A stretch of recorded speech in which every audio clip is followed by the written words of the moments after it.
for Jesus Warriors Club, From Grace to Grass, story of Lucretia and Tarquinius, Collatinus.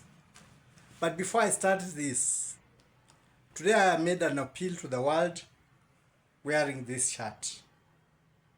This is red. It means the world may be facing dangerous situations because of the irresponsibility of people we have given responsibilities worldwide. So let's hold them to account so that they be responsible. This morning as I was filming that, it was hacked and I sent a photo of where I stay, which is just next to another building. It was stopped from coming to YouTube, but it's in Bungoma on Mumias Road, the building written on Shivanshi next to Wings, opposite Mother Kevin, the junction going to Mother Kevin. I think that's where my hackers are operating from. I live on the building called Shivanshi, second house, the first floor. So I'm continuing. The Phoenicians who I gather were the Hittites, but the name Phoenicians has disappeared and the name Romans taken precedence are people who settled in a marshland by the bank of River Tiber. These Phoenicians are what people call the Greeks. Others called them people from the Middle East, Levant area. But in the past history of Egypt, they were called the Hittites. These are people who developed an alphabet of 22 letters. They were able to write, they were able to do many things before people would be able to do those things. But the Egyptians had their writing too, their own type. When these people came to the bank of River Tiber, they built mud houses, thatch houses, just like the ones we have been building in Africa. So that's why I talked of mud house technology in Africa. People are wondering why. It is a technology that is getting lost, and in the future when you tell people, they may not even be able to know what was used in the building, what was used in the thatching. So things like swordgrass, which was in Kenya, was so common when I was a small child here, when I'd come to learn mother tongue. I don't see any swordgrass. There is thatch grass. Swordgrass in our mother tongue, Luya, we call them olubembe or tsibembe. And they used to produce straws that sometimes also could be used for lighting fire or covering the roof, called tsimudi or straws. And then we had a famous thatch grass called masinde. It's a normal thatch grass. It is also disappearing. People are called by those names, masinde, but the grass is disappearing. I think it's a high time we looked even in the neighboring countries like Uganda, like where I think some of these are, so that we ask them to give us some small seedlings, some seed plants, just a bit, so that we multiply in our areas again. We have those plants growing. So these people, who are the Phoenicians, built mud houses beside River Tiber. But they met an advanced civilization of the people called Etruscans. And from the history I'd seen and some describing I had seen in my video, which is under hack, so I cannot be able to use that computer, the Phoenicians described they described the Etruscans as people who were highly civilized. They built stone houses when the people from the Phoenicians were building mud houses. They built things, statues and many things out of metals. They were highly skilled in meteorology, and they loved beer. They used to drink. They had rituals where if you are captured slave, sometimes during battles you will fight to the death.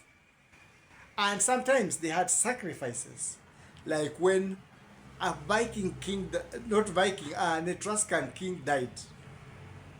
They were buried together with the slaves, would be burned or something like that. So because the burning fire, they would burn together with the slave. The slave had to be killed and they burned together. And the Phoenicians, because the sexual morals in the Phoenicians were private. In the Etruscans, it was open.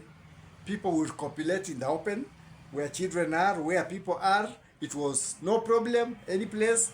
So the Phoenicians said the character of these people was wanting. That's what the video says. That one that I saw this from as I was following. So their character was wanting as far as sexual life was concerned and drunkenness. But then they also found that in this society, unlike the other society, women had equal rights with men. Everything, they had equal rights. It was not like the Phoenician community where the women were suppressed. So they came and built a mud house village, and they named this mud building in the marshes Rome.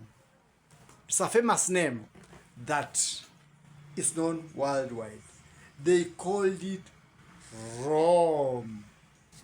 And the Etruscans were their leaders. The Romans struggled for survival, and there were more men than women. So the men wanted wives. When there's a shortage of men, what we have been experiencing in some countries who have done a lot of family planning, because some countries had customs just like those of Africans, a country like China, and other countries there that did a lot of family planning. In their customs, the boy child was more valued. So they were allowed abortion. It was not like us here where it's illegal. So in a country like China at that time, one could only have one child. And many people preferred to have the boy child. So those people advanced technologically. They would see when the fetus was still forming, whether it was a boy or a girl. If it was a girl, they would abort. Now, in some of those countries, they're having problems. Either people have to marry foreigners. Sometimes women are abducted for marriage because there's still a shortage of women. So those Romans who settled on River Tiber had that problem. There were more men than women, and so they decided to call the Sabians, who are their neighbors, invite them to a party. And they told them this was a party for everybody. Come with your daughters, come with your wives, come with everybody. And when these people were drunk, they killed all the men and detained the women. That is how the Roman existence in that place started.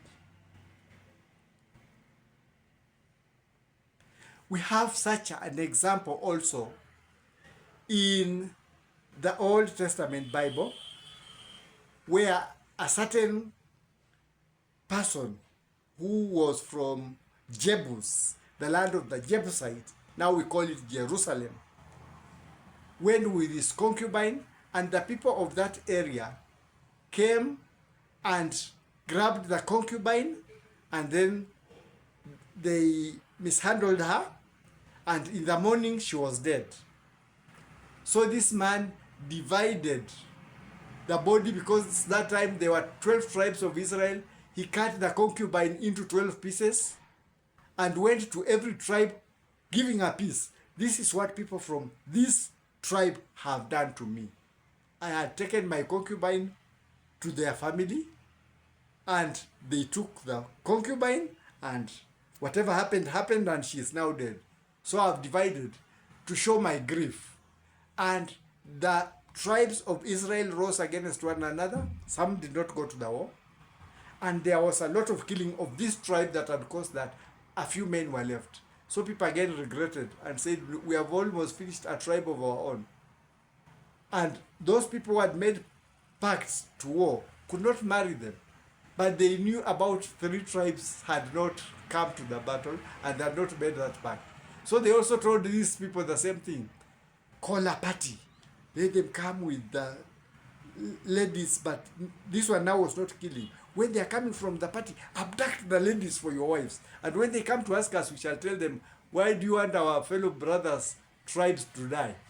Let them be wives so that that tribe can grow. And so it happened. So I don't know if it's the Sabian abduction or if it is this one that comes first. You can find out the time. You can find out from the historical part.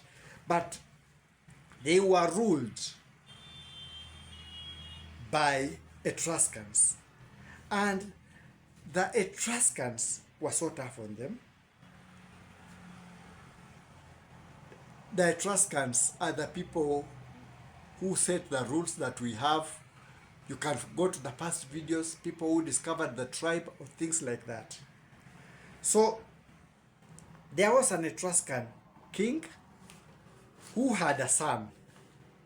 And they went and because of the lifestyle they were used, they went and sexually misbehaved with a lady called Lucretia. Lucretia is taken to be righteousness.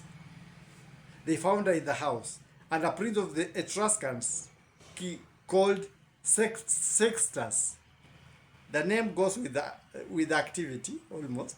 Sextus Tarquinius, the son of the Etruscan king, and they did whatever they did, and the lady felt humiliated,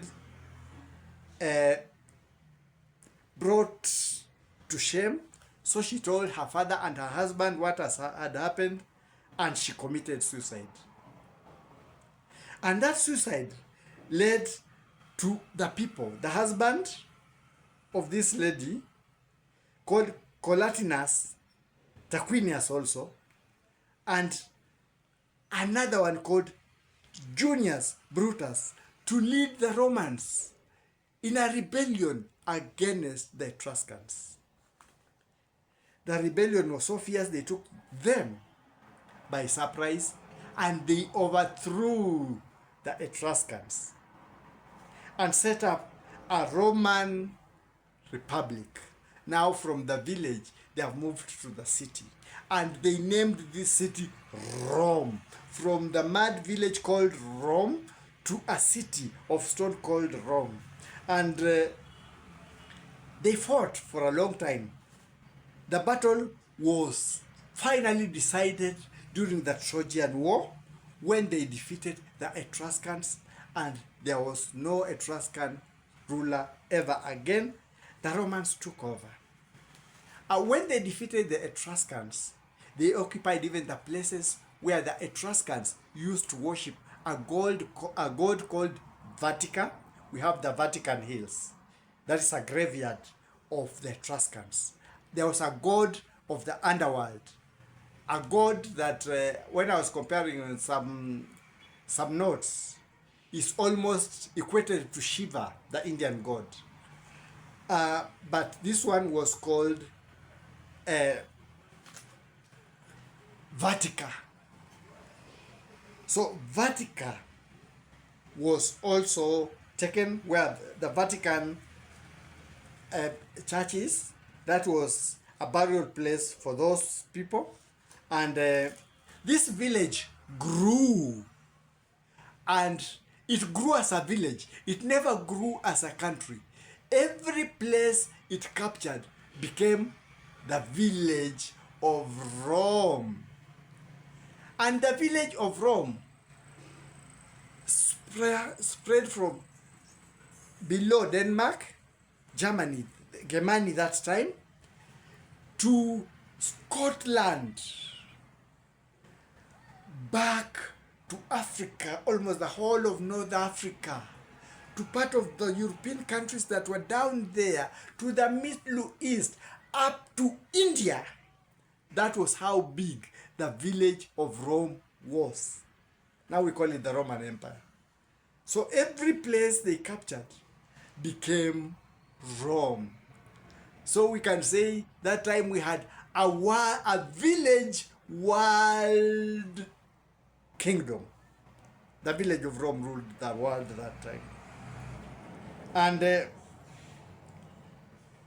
those cultures of Rome, the growth we have had technologically and in many other fields came from Rome. In fact, the modern world, even the democracy we have been birthed by the Roman Empire or the Roman village empire. When this happened, people saw Lucretia as something that showed or was equated to honesty, justice, and all good things that were there. She was a symbol of righteousness. The husband,